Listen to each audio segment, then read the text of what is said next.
it drives the whole island with the trickle-down theory. When the fishermen do good, everybody does good, and if it's a lean year, everybody has a lean year. I guess we're in the lobster gold mine of the world here too in Vinyl Haven, because there's a cold water current that comes down from way up off Nova Scotia and follows the coastline all the way along down. It kind of ends right in the mouth of Penobscot Bay, so all the lobster larvae, the eggs and stuff that's drifting in the water, and the little ones before they go to bottom, are riding this current down, and when it stops here in the mouth of Penobscot Bay, they drop out of it and they have this whole bay to play in, and grow in. So that's why it's supposedly so good here that compared to every place else. It's hard work but rewarding, and every day is different.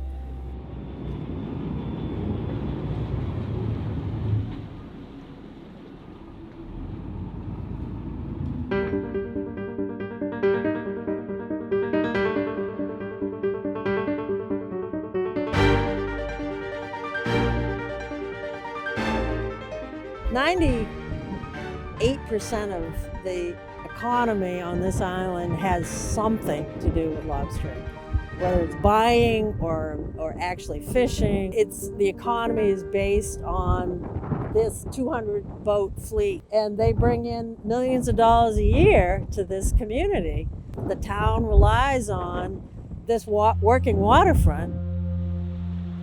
The younger kids can be educated to understand that the bigger picture, global warming, the whole climate change affects everything. If we didn't have lobstering on Vinyl Haven, it'd be just a tourist trap. It'd just be like tourists and rich people with big houses, and the only jobs would be taking care of rich people's houses. And I've been a captain for 13 years. I had my own boat for 13 years. I just finished my 13th season. It's not just job, it's just doing what we love as well, Changed the industry a lot, but I've also seen a lot of changes in things we catch, just with the water warming and stuff. Like this year I caught my first seahorse, which is really unusual up here, and some weird fish, and we've seen some things going on our traps that maybe weren't there 5 years ago, and just see some changes like that. I've changed the way I fish, as I grow, and I fish deeper waters than I did, say, 5 years ago, and fish more traps. Our limit's 800. I had 750 this year. So, you're just kind of changing with the industry as well. Changing with the lobsters, because they seem to be coming later. I didn't do good this summer, but I did great this fall. That's how it's been for a few years now. So, kind of got to change with it as it changes.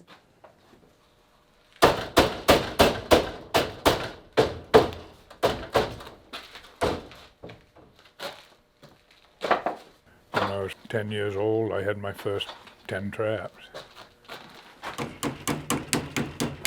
Yeah, basically all I'm trying to do is get the growth off that grew on there this past season, so that it's not tearing my skin up and my oil gear and stuff up when the next season starts.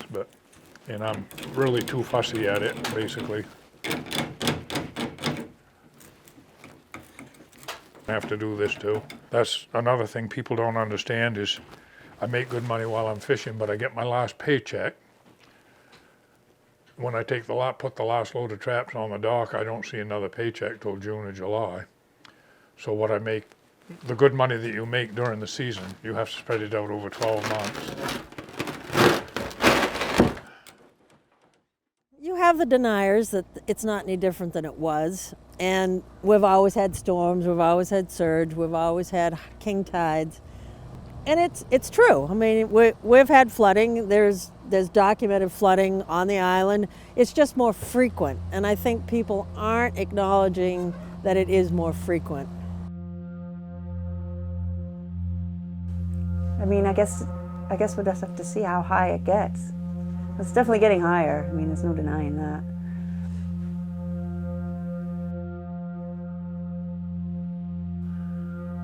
You're always learning. If I go out in the morning and the first 30 traps I pull, I'm not catching any lobsters. Probably the next 30 I'm going to pull on the boat and move them because I'm not catching nothing. But when I move them, I don't know if I'm going to a better place, or it could be worse than where I took them from, but I just know I got to do something because I can't stay where I am. So I was going to be changing. You got to change with it.